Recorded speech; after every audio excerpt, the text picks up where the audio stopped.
네, 안녕하세요. 2024학년도 대학 수학능력 시험 6월 모의평가 영어 영역 분석을 맡게 된 대구 국제고교사 이정우입니다. 먼저 시험 치느라 재학생들 고생 많았고요. 이제 처음으로 전국연합이랑 다르게 평가원이 직접 출제하는 이제 출제위원을 이제 역임하시는 교수님들의 이 취향 그리고 문항 출제의 그 스타일을 이제 직접 느껴볼 수 있는 아주 의미 있는 시험이었을 것으로 생각이 되는데요. 여러분들 생각하는 것보다 등급이 잘 안 나올 수도 있어요. 왜냐면은, 이제 전국에 있는 재수종합반 친구들도 같이 들어오고, 그리고 문과이과 같이 통합해가지고 수학도 치고 이렇게 하다 보니까, 등급이 생각보다 조금 낮게 나올 수 있는데, 너무 좌절하지 말고 성적표가 나와봐야 아는 거니까, 만약에 여러분들이 이제 원하는 일반적으로 재학생들 같으면 이제 수시의 최저를 생각을 하고 이제 수능을 준비를 할 텐데, 여러분이 원하는 최저가 달성되지 않았다고 하더라도 끝까지 최선을 다하는 모습 보여주길 바랍니다. 영어 영역에 대한 이제 전반적인 인상을 좀 말씀을 드릴 건데요. 일단 시험은 지금 여러분들 여기 보는 것처럼 작년 수능이랑 좀 유사하고 작년 구문은 좀 이제 좀 특별할 정도로 좀 쉬웠던 것 같아요. 사실 코로나 이후로 친구들이 학업 역량이 다소 좀 많이 저조해져서 평가원 입장에서는 여러분들이 어느 정도의 실력을 가지고 있나 조금 알아보고 싶었을 수도 있겠죠. 그러다 보니까 이제 이 정도까지 어렵게 냈으면은 작년 6문은 살짝 어려운 느낌이었거든요. 이 정도까지 어렵게 냈다면 이렇게까지 쉽게 내면 어떨까 이런 의도가 있지 않았나 추측이 돼요. 그래서 이제 수능은 또 적절하게 그 사이에 난도를 잘 맞췄네요. 이번 6모 같은 경우에도 약간 좀 비슷한 것 같아. 그러니까 작년 9모보다는 확실하게 어렵지만 작년 6모보다는 조금 쉽고 작년 수능이랑 비슷한 적절한 수준의 난이도를 출제를 한 것 같아요. 근데 이제 선생님이야 문항 분석을 많이 했던 입장이니까 이런 이야기를 할 수가 있는데 여러분들이 이제 고등학교 3학년 처음이잖아요. 물론 N수생인 친구도 이 영상 볼 수 있겠지만 N수생인 친구라도 2024년도 6모를 푸는 건 처음일 테니까 EBS 교재와 이 시험 문제 간의 이 연계 포인트가 여러분들 EBS 교재를 공부하는 것, 암기하는 것으로 이 문제를 더 잘 풀 수 있다 형식의 이제 연계는 이제 끝이 난 게 아닌가. 그래서 쉽게 말하면 수험생이 문제를 EBS로 열심히 공부를 했어. 시험장 와서 시험장 문제를 보고 이거 EBS에서 봤다 이런 체감을 느끼는 것은 이제 점점 어려워지지 않는가. 실제 체감을 느낀다고 하더라도 이게 문제풀이에 직접적으로 도움되는 건 아니다. 그래서 내신 대비하는 것과 확연하게 다르게 이제 수능을 좀 준비를 해야 될 것 같다라는 걸 다시 한번 확인할 수 있는 시험이었고요. 내신의 경우에는 이제 지문이 정해져 있고 그 지문을 그냥 성실하게 보는 것 자체가 이 지문 자체의 변형 가능성을 따진 것 자체가 되게 중요한 시험이에요. 그리고 이제 수시 모집으로 지원한 재학생 같은 경우에는 그 내신 등급을 잘 받는 것도 중요하기 때문에 영어 공부란 주어진 지문을 정밀하게 읽는 것이다. 주어진 지문을 어떻게 보면 암기하는 것이다. 주어진 지문만을 분석하는 것이다. 이렇게 생각하기가 되게 쉬운데 정말 중요한 거는 여러분들이 어떤 지문, 평소에 여러분이 관심 없던 분야라고 할지라도 그 지문을 봤을 때 얼마나 주어진 시간 안에 전략적으로 그 지문에 대해 제목, 주제, 요지, 주장 정도가 될 수 있겠죠? 혹은 그 지문의 메인 아이디어, 그러니까 토픽과 컨트롤링 아이디어라고 저희는 이제 설명을 하는데 그 지문의 소재, 무엇, 그리고 그 소재에 대해서 글쓴이가 어떻게 생각을 하는지에 대한 통제사상을 빨리 파악해서 그 글쓴이의 생각을 기준으로 각 문장에서 핵심적인 정보, 일반적으로는 컨트롤링 아이디어에 밑줄을 많이 그어요. 소재에 밑줄을 그어서 어휘 문제를 만들기도 하고요. 그러니까 핵심 주장이 딱 잡힌 상태에서 그 다음 문장들을 계속 읽으면서 어차피 한 단락은 하나의 생각을 이야기할 거니까 그 다음 문장을 읽으면서 이 핵심 메인 아이디어를 토대로 이 밑줄 친 부분이 맞냐 틀리냐 이런 걸 이제 따지는 어휘 문제를 이야기하고 좀 말씀을 드리는 거예요. 그런 읽기 전략을 쓸 수 있는가? 이렇게 밑줄이 그어져 있지 않고 빈칸으로 비워져 있을 때 적절한 단어를 집어넣을 수 있는가? 빈칸 추론. 그리고 문장이 그 문법적으로 이제 구성이 되어 있느냐? 여기서는 이제 문장의 구성 성분을 물어보는 어법을 생각을 할 수가 있겠죠.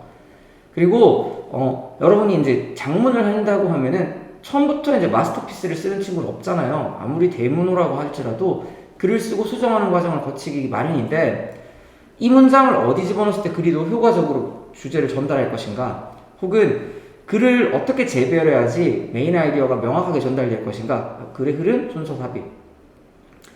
그런 유형들을 이제 여러분들 많이 풀면서 그런 역량 자체를 키우는 게 영어과의 교육 과정의 목적이자 성취 기준이기도 하고, 그리고 수능 시험의 핵심적인 출제 의도인 것 같기도 해요. 출제 의도죠, 사실은. 근데 이제 내신 시험 같은 경우는 학생들이 새로운 질문을 풀었을 때 그 인지적 부담이 크니까 교육 과정의 내용을 조금 원용해서 수업 시간에 배운 지문을 이제 출제한다는 게 일종의 관행으로 굳어진 것 같아요. 그래서 여기서 명확하게 이야기하고 싶은 건 뭐냐, 끊임없이 지속적으로 새로운 문항을 접해야 됩니다. 근데 좋은 문항을 접해야 돼요.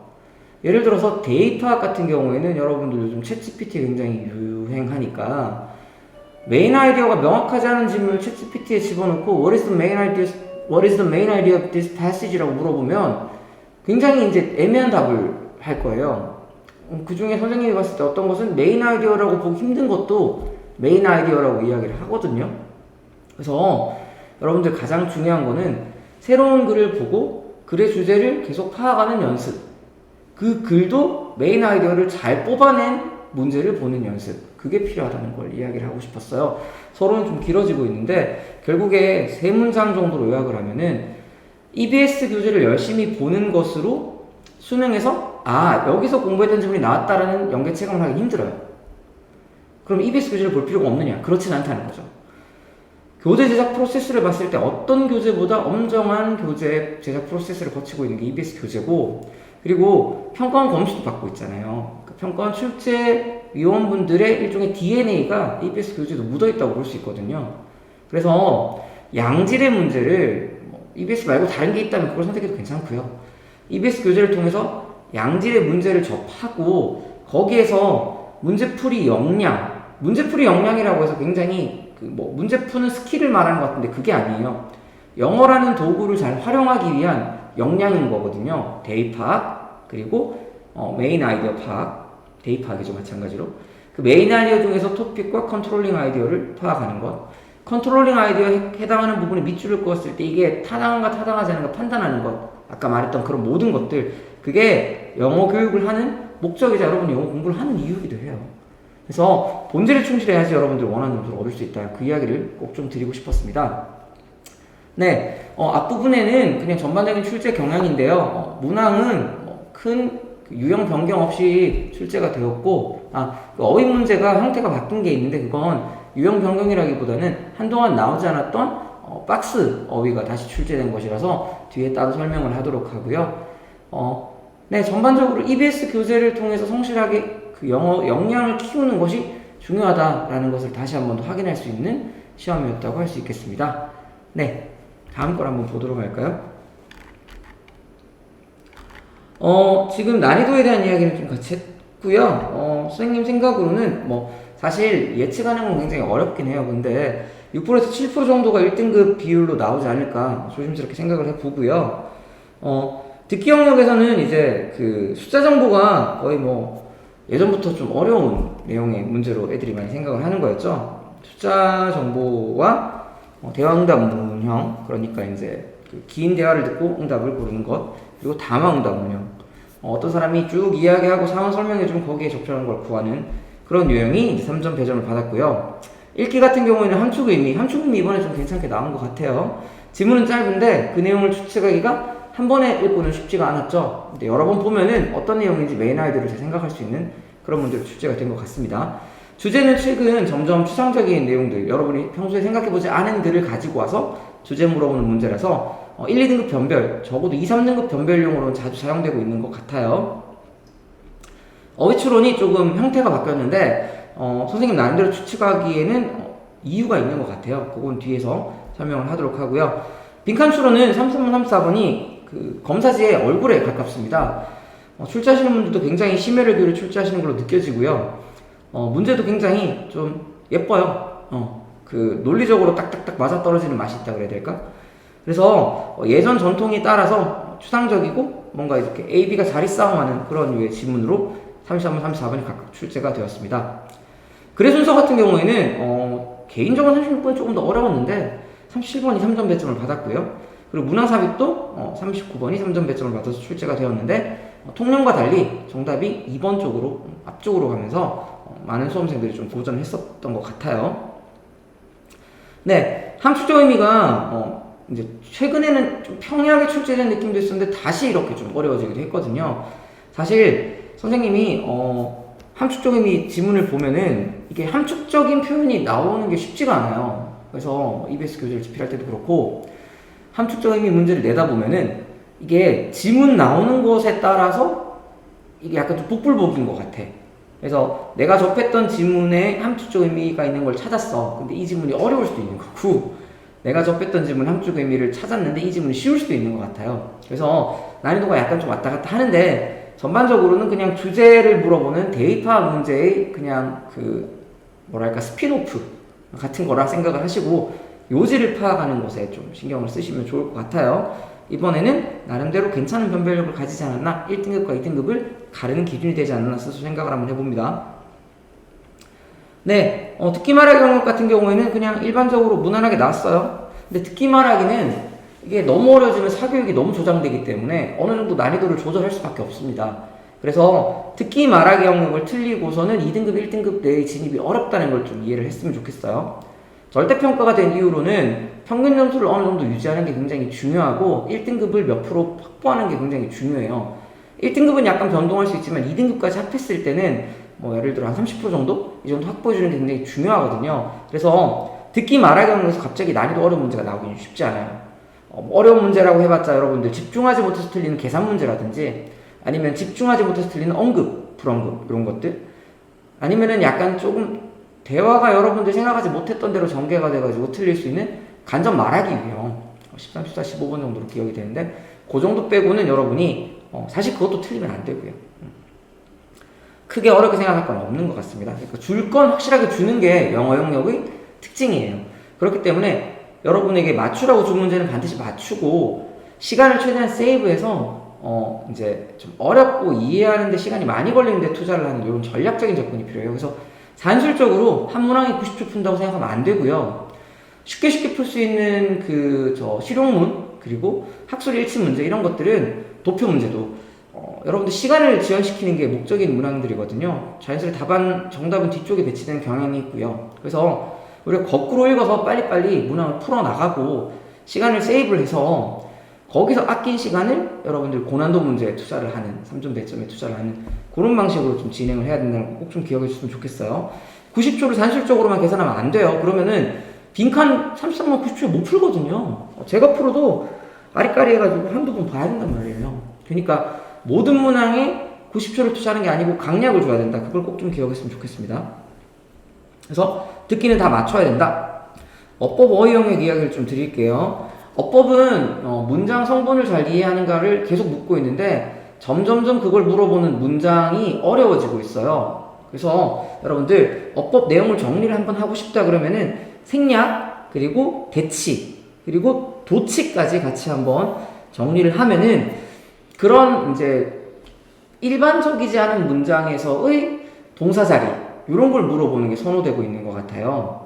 이번에도 마찬가지로 여러분들 단순히 암기했던 문제들 있죠. 예를 들어서 전치사 다음에는 동명사구가 온다. 전치사 뒤에 ing 뭐 이런 식으로 선생님들이 설명하시면서 빨리빨리 말씀하셨을 거란 말이에요. 쉼표 뒤에는 관계사 제한요법 쓸 수 없다. 뭐 이런 이야기도 여러분 들어본 적 있을 거예요. 이런 단편적인 어법 지식을 함정으로 활용해가지고 문제가 자꾸 나오는 것 같아요. 이번에도 오브 아무 생각 없이 보면 뒤에 그냥 ing 와야 될 것 같아가지고 동사 자리인지 모르거든요. 그래서 기억해야 될 거. 문장 성분을 물어보는 트렌드는 계속 유지될 것 같다. 하지만 문장이 점점 복잡해지고 있다. 따라서 EBS 교재를 공부하다가 호흡이 긴 문장이 나오면 여러분들 일단 그 문장은 본동사가 어디 있는지 주어가 어디까지인지 분석하는 건 하셔야 돼요. 평소에. 그리고 좀 어법 정리를 하고 싶다고 하면 생략, 대치 한번 확인해 주길 바랍니다. 네, 그리고 어휘 문제 이야기를 좀 하면요. 예전에는 그 박스 어휘와 밑줄 어휘가 있었죠. 각각 한 개씩 나왔던 적도 있어요. 사실은 박스형 어휘, 밑줄형 어휘. 여러분 생각하기에는 어느 어휘가 좀 더 어려울 것 같아요. 정답률을 따졌을 때. 당연히 반대항을 떠올릴 수 있는 박스형 어휘가 좀 쉬워요. 밑줄 어휘가 좀 더 어렵거든요. 5개이기도 하고. 그리고 조합으로 이렇게 나오는 가능성도 박스형 어휘는 있잖아요. 근데 한동안 나오지 않던 박스형 어휘가 왜 나왔냐? 이건 미루어진 작건데 어휘 문제가 42번에 또 있거든요. 예전엔 그게 빈칸 문제였어요. 근데 수험생들이 점점점 점수가 떨어지는 거야. 그래서 빈칸을 어휘로 바꿔줬죠.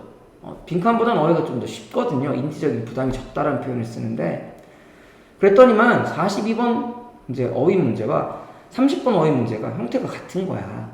지금까지는 그냥 계속 진행이 됐던 거죠. 왜냐면은 42번은 장문이고 30번은 그냥 단문이니까 짧으니까 150단어 플러스 마이너스 10% 20%. 근데 여러분들 그 절대평가된 이유로 영어가 정시에서 큰 영향력을 발휘하지 않다 보니까 생각보다 영어에 시간을 투자하지 않는 친구들이 많아졌어요. 저는 그걸 뭐 비난할 생각은 전혀 없고요. 전략적인 선택이니까. 근데 중요한 거는 절대평가 비율을 맞추는 게 굉장히 중요하다는 거죠. 1등급, 2등급의 비율. 그렇다 보니까 출제진이 주는 문제로 좀 이렇게 줄 수 있게 동일한 영역을 측정한다면은 그런 쪽을 좀 고려하는 것이 아닌가 조심스럽게 짐작을 해보고요. 물론 구모 때 다시 밑줄 어휘 나올 수 있어요. 근데 박스 어휘로 이어진다면은 이러한 이유가 아니겠는가. 밑줄보다 박스가 쉽고 박스의 경우에는 이제 학생들이 맞출 확률이 더 높아지니까 전반적으로 아이들이 이제 1등급을 확보할 수 있는 좀 더 쉬운 세팅이 되는 게 아닌가 이런 생각을 해봅니다. 그래도 여러분들 기본적으로 메인 아이디어를 도입부를 통해서 파악을 하고 그리고 각각 박스에 어떤 어휘가 적절한지를 고르는 역량 자체를 중요하다는 거 좀 기억하세요. 그러니까 여러분이 기본적인 역량을 갖추고 있으면은 검사지의 형태가 조금 바뀐다고 해서 여러분들 크게 좌지우지 되지 않습니다. 그래서 내공을 키우는 게 가장 중요하다는 얘기 꼭 좀 기억해 줬으면 하네요. 그래서 어휘 문제 풀 때는 아까 말했지만 앞부분의 첫 번째 문장부터 밑줄을 끊는 문제는 좋은 문제가 아니에요. 만약에 여러분이 문제를 찾는데 어휘 문제 첫 번째 문제부터 밑줄이 끊어져 있어. 그 문제는 안 풀어도 됩니다. 너무 좋지 않아요. 왜냐면은 대의를 파악하고 그 파악한 메인 아이디어를 토대로 밑줄 친 부분이 맥락상 적절한지를 따지는 게 문학 출제의 원리거든요. 그래서 일단 박스형으로 나왔는 문제라고 하더라도 바뀌는 건 없으니까 오히려 더 쉽죠. 메인 아이디어를 파악하면은 이 박스에서 어떤 단어가 적합한지 금방 파악할 수 있으니까.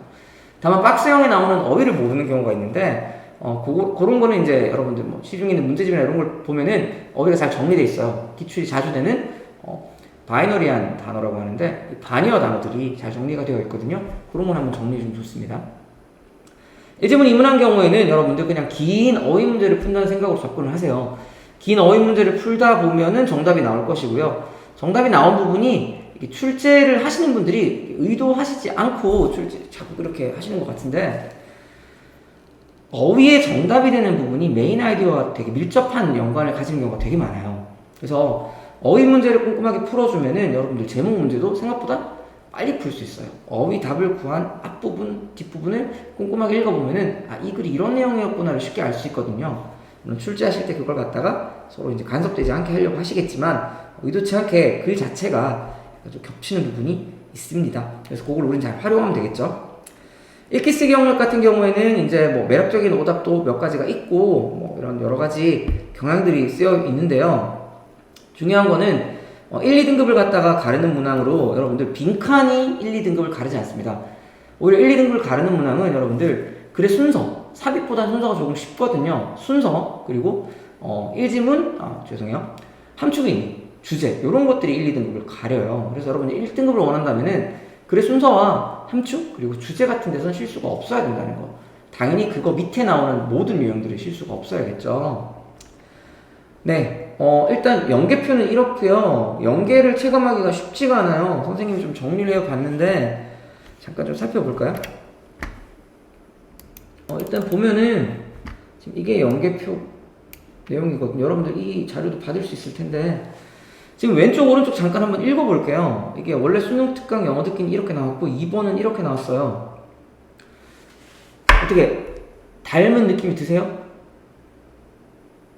듣기 문항을 분석할 때는 이제 이게 대화인가 담화인가, 그러니까 이렇게 혼자 말하는 건가 아니면 다 이렇게 턴을 주고받으면서 말하는가가 되게 중요하고, 일어난 상황은 어떤가, 그리고 여기서 다뤄지는 어떤 의사소통 기능, 뭐 물어보기, 뭐 명령하기, 뭐 이런 것들 있잖아요.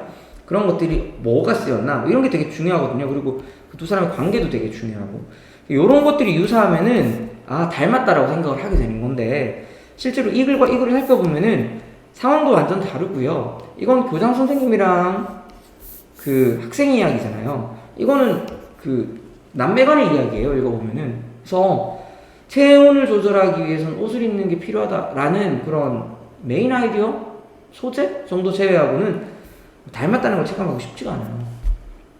그래서 결국 중요한 건 뭐다? 양질의 문제를 통해서 내공을 키우는 게 중요합니다. 그래서 내신 대비할 때와는 다른 접근이 필요해요. 그래서 문제를 꾸준하게 푸는 게 중요해지는 이유가 여기 있는 겁니다. EBS 내신 공부하다 보면은 그냥 선생님들 수업하시는 거 듣고 답은 그냥 체크하고 지나가게 되죠. 그러면 안 돼요. EBS 문항만큼 프로세스를 정밀하게 따지는 게 없기 때문에 일단 문제를 문제로서 여러분이 먼저 풀어야 됩니다. 문제 푸는 게 되게 중요하고요. 한 개만 풀지 마세요. 인간의 집중력도 연습으로 개선될 수 있는 거기 때문에 세트로 묶는 게 가장 좋습니다. 그래서 테스트 같은 거는 시간을 지켜서 푸세요. 70분 시험에 20분 정도 듣기 제외하고 마킹 시간 5분 빼면 여러분 45분 정도 남잖아요. 45분 시간을 내서 그 안에 45분 컷으로 끊을 수 있으면은 여러분 읽기 시간 부족하지 않아요. 그렇기 때문에 45분 컷 시간을 정해서 실전 모의고사를 풀어보는 게 되게 중요하고요. 수능 완성 나왔을 때는 듣기까지 다 해서 풀 세트를 풀어야 돼요. 그 풀이 연습, 그러니까 타임 어택인 거죠. 주어진 시간 안에 모든 절차를 내가 잘 따라가고 원하는 점수가 나오는가가 중요한 것이기 때문에 끊어서 푸는 문제는 큰 의미가 없습니다. 선생님 설명 듣고 답 체크한 다음에 지문 분석하는 건 더더욱 의미가 없어요. 내신에서도 의미가 있을 수 있겠죠. 그래서 반드시 먼저 풀어보고 선생님 설명을 듣도록 수업 시간에 그렇게 해야 된다는 걸 이야기를 하고 싶었고요. 두 번째로는 여기 보면은 자료 분석의 사례를 가지고 왔는데 출제하시는 분도 마찬가지인 것 같아요. 이 그림 봤을 때 제일 예쁜 거는 이 갑옷 입은 기사죠. 그게 꽂히셨나봐. 그걸 그대로 가지고 오셨어. 또 기사하면 공주니까 공주를 그리시지 않았을까 생각을 해보고요. 그리고 뭐 그냥 중세 느낌이니까 창도 만들어 보시고 이렇게 하신 것 같아요. 테이블 있으니까 테이블도 이렇게 같은 위치에 가지고 와 보셨네요. 그러니까 연계를 신경은 쓰는데 여러분들이 시험장에서 그 연계를 느끼지 못한다니까요. 그래서 내공을 키우는 게 제일 중요하고요. 이 부분도 읽어보면은 아 닮았네 놓고 보면 그렇게 보여요. 근데 시험장에서 그게 되겠냐는 거지. 실제로 눈치챈다고 하더라도 풀이에 도움이 안 된다니까요. 그래서 내공을 키우는 게 중요하고 양질의 문제를 지속적으로 푸는 게 좋습니다. 이상한 문제를 풀면 안 돼요. 인터넷에 PDF로 이렇게 막 돌아다니는 그런 뭐 공개된 문제들 있죠. 뭐 학생들 많이 가는 커뮤니티 가면 자기 문제 막 공개하는 분들 계시는데 대입학 같은 경우에는 관점을 여러분들이 보는 게 되게 중요해요. EBS 교육청에서 EBS 연계팀을 만들어가지고 저희도 문항을 만드는데 EBS 프로세스를 따라서 이렇게 문제를 만들려고 굉장히 노력을 많이 하거든요. 그런 자료도 풀어보면 좋을 것 같고요. 여러분이 구할 수 있는 좋은 자료는 많이 풀어보면 좋습니다. 단 시간을 정해서 묶어서 풀어야 된다는 거 꼭 좀 기억해 주세요. 마지막 이 굉장히 독특한 게 예전에는 듣기 자료를 읽기에 가지고 와서 이렇게 연계하지 않았어요. 왜냐면 읽기 지문을 그대로 가지고 오니까. 근데 이제는 소재 혹은 주제를 연계하는 간접 연계다 보니까 어떻게 보면 그냥 문제를 이렇게 만드시고 찾나 싶은 생각이 들 정도로 그러니까 읽어보면 또 유사해. 근데 시험장에서 느낄 수 있냐는 거죠. 다시 말하지만 역량이 중요하다. 네. 아이고 제니퍼 내용이 2개가 들어왔네요. 이것도 마찬가지예요. 이건 지금 여기 존 르누아르라는 사람이 여기 한번 언급된 거 가지고 와서 그에 대한 이야기를 썼는데 그 사람이 썼던 유명한 책을 한번 언급한 내용이거든요.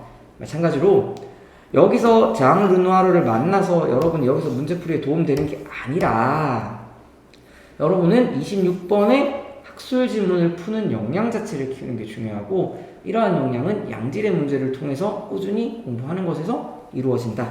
그 이야기를 드리고 싶었어요. 여기도 보면은 뭐 이렇게 유사한 내용이 이어지는데 EBS 교재 실용문 공부하다가 좀 독특한 표현이 있으면 좀 활용해서 출제를 하시는 것 같아요. 하지만 EBS 교재를 통해서 여러분은 이제 풀이 역량을 테스트하는 것이고 실제 시험장에서는 이런 거는 이제 듣기와 함께 적절하게 해결해야 되는 내용 중에 하나다. 그 이야기를 좀 드리고 싶었고요. 네, 등급별 전략을 좀 이야기하고 마무리하도록 하겠습니다. 이야기가 좀 길어졌는데요. 듣기 역량은 집중력 싸움이에요. 집중력. 여러분 시험장 갔을 때는 누가 책상을 들을 끌 수도 있고요. 소리가 좀 울릴 수도 있습니다. 그래서 이어폰으로 듣는 거 추천하지 않고요. 시간 될 때 교실이나 자기 방에서 스피커로 소리를 틀고 듣는 게 제일 좋아요. 듣기에 사실은 그 환경에 영향을 받으면은 고득점 쉽지가 않죠. 듣기는 사실 여러분들 언제 들어도 잘 풀 수 있도록 좀 체화가 되어 있어야 되는 것 같아요. 그래서 영어 등급을 가장 빨리 올리고 싶은 친구들은 듣기를 틀린다. 듣기부터 잡아야 됩니다. 듣기 3점과 빈칸 3점은 똑같은 3점이에요. 근데 빈칸 3점을 맞추려면 굉장히 많은 노력이 들어가는데 듣기 3점인 언급, 불언급 아니면 계산을 맞추기 위해서는 한 30개 정도의 실전 문제만 쫙 묶어서 풀면 되거든요. 그런 것들은 여러분 시중에 교재가 많으니까 다양한 방식을 통해서 기출문제집을 풀어도 되고 EBS 영어 듣기를 안 풀었다면 그걸 풀어도 되고요. 읽기 연습 같은 경우에는 평소에 미안해요. 어퍼보이는 아까 이야기했지만 EBS에서 호흡이 긴 문장 나오면 무조건 구조 분석하는 연습을 해야 된다는 거 꼭 좀 기억해 줬으면 좋겠고요. 그리고 어휘 같은 경우에는 여러분들 이제 반대항되는 어휘를 기출 문제집이 정리해 놓은 게 있을 거예요. 그런 리스트 한번 쫙 외워주고 그리고 대입 파악을 하는 것의 연장선입니다. 단락의 메인 아이디어가 파악되면은 그 메인 아이디어를 기준으로 예를 들어서 지구온난화가 심각하다 이렇게 나오면은 지구온난화는 밑줄 이런 식이란 말이에요. 심각하다의 동료들이 계속 밑줄이 끄이거나 아니면 지구온난화에 해당되는 부분이 밑줄이 끄여요. 그래서 메인 아이디어를 잡는 연습이 제일 중요하다. 그 이야기를 다시 한번 이야기를 하고요. 읽기 영역 같은 경우에는 첫 세 문장은 겸손하게 읽는다라고 선생님 수업 시간에 이야기를 많이 했는데 그때도 제일 중요해요. 첫 세 문장, 처음 보는 글이잖아. 첫 세 문장을 보고 그 무엇에 대해서 글 쓰니까 어떤 가치 판단을 어떤 상황에서 내리는지. 수능 같은 경우는 150단어가 중요하기 때문에 보통 3개 정도의 키워드가 나와요. 그 3개 키워드 잡아내는 거 굉장히 중요하다는 거 말씀을 드리고요. 네, 유형별 학습 정리도 같이 읽어보면 좋을 것 같고요. 글의 흐름 같은 경우에는 나중에 평가원의 논리가 있습니다. 평가원에 출제하신 분들께서 단락이 어떻게 연결되는가를 이렇게 보시는 눈이 있는 것 같아요. 그래서 요건 이제 8월달쯤 되면은 평가원 기출만 모아가지고 어떤 식으로 결속 장치가 이어지는지를 분석하는 게 좋아요. EBS 교도 좋지만은 간접쓰기 문항에 대해서는 한 5개년치의 기출을 묶어서 직접 여러분이 눈으로 어떻게 동의어가 연결고리를 만들고 어떻게 이 접속사 결속 장치가 연결고리를 만드는지를 따져봐야 됩니다. 그래야 시험장에서 그렇게 단서가 보여요. 단서를 보려고 해야 보이고요. 쓱 읽으면 안 보여요. 그래서 묶어서 평가원 기출을 연습하는 게 무엇보다 중요한 유형이 간접쓰기 문항이라는 걸 꼭 좀 기억을 했으면 좋겠습니다. 네, 재빨리 쭉 한번 설명을 했고요. 이제 그 다음부터는 실제 주요 문항 분석을 한 내용들이 이제 여러분들 선생님을 통해서 교실에 게시가 되든 아니면은 여기 뭐 다른 링크가 제공돼서 파일을 받을 수 있도록 그렇게 될 것 같은데 지금 작업 중이고요. 어떻게 했냐면은 연계 포인트를 문항별로 한번 적어봤어요. 여러분들 직접 한번 파악할 수 있도록 연계 포인트 한번 살펴보시고요. 비연계 지문 같은 경우에는 이제 EBS 사용 설명서처럼 어떻게 단락이 전개가 되는지 그 내용을 좀 정리를 해두었습니다. 살펴보고 여러분들 잘 마무리해서 9월 모의평가에도 좋은 결과를 얻을 수 있으면 좋겠어요. 네, 지금까지 대구국제고교사 이정우였습니다. 고생 많으셨어요.